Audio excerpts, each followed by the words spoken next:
Si, Monsieur Compagnon.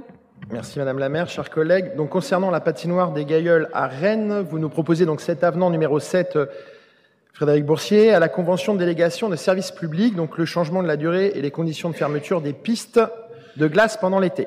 Vous proposez également de mettre d'autres types d'activités comme ça a été fait pendant cette période. Alors j'avais noté, le groupe écologiste s'est exprimé très clairement et encore récemment pour la fermeture de la patinoire et la fin des activités de glace. Effectivement, vous venez de renouveler votre position qui a un immense mérite, c'est d'être extrêmement clair. Mais après, comment voulez-vous qu'on ne parle pas d'écologie punitive? Et pourtant, en fermant la patinoire, vous allez punir des enfants, vous allez punir des jeunes, vous allez punir des parents, des spectateurs qui aiment ou qui pratiquent les sports de glace. Je vois que ça vous fait sourire. Et punir les habitants d'un quartier. Pourquoi? Parce que cela serait donc, vous l'avez dit, un non-sens écologique de pratiquer des sports de glace.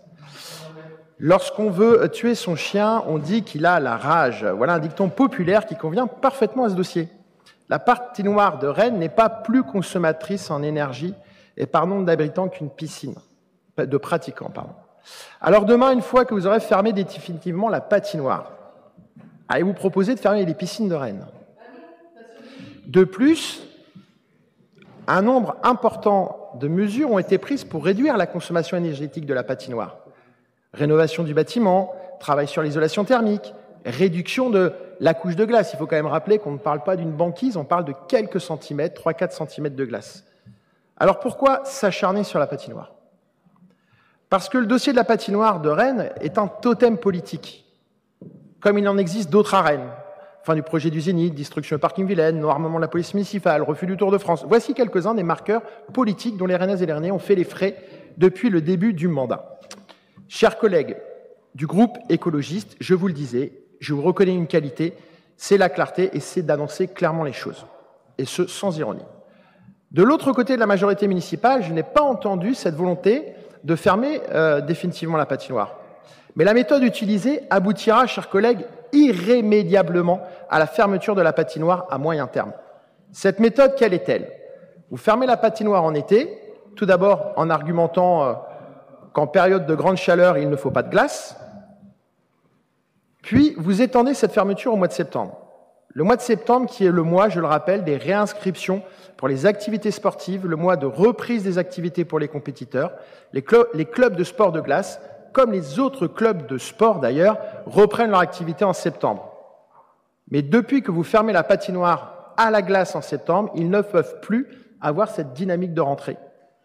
De conséquences directes, les inscriptions des licenciés sont en baisse et les sportifs sont pénalisés par rapport à leurs confrères qui bénéficient d'une reprise en septembre. Des licenciés à la baisse, des compétiteurs moins performants, voilà les futurs arguments que vous mettrez en avant pour nous expliquer que finalement, il n'y a plus de raison de garder les sports de glace à Rennes. Si nous ajoutons le dernier argument, à savoir le grand succès que rencontre le roller pendant la période de fermeture, la boucle est bouclée. Au passage, au vu des moyens de communication mis sur l'activité roller en été, oblige, il serait dommage que ça ne fonctionne pas. Tout cela en nous expliquant que de toute façon, ce n'est pas dans l'air du temps que de garder une patinoire à Rennes. La patinoire et les clubs de sport de glace à Rennes sont un atout pour la ville. Lorsqu'on a la volonté politique, on peut relever des défis. Certaines villes ont relié le réseau de chaleur de la patinoire à celui de la piscine la plus proche. En effet, pour faire de la glace, on dégage de la chaleur et avec cette chaleur, on peut chauffer la piscine.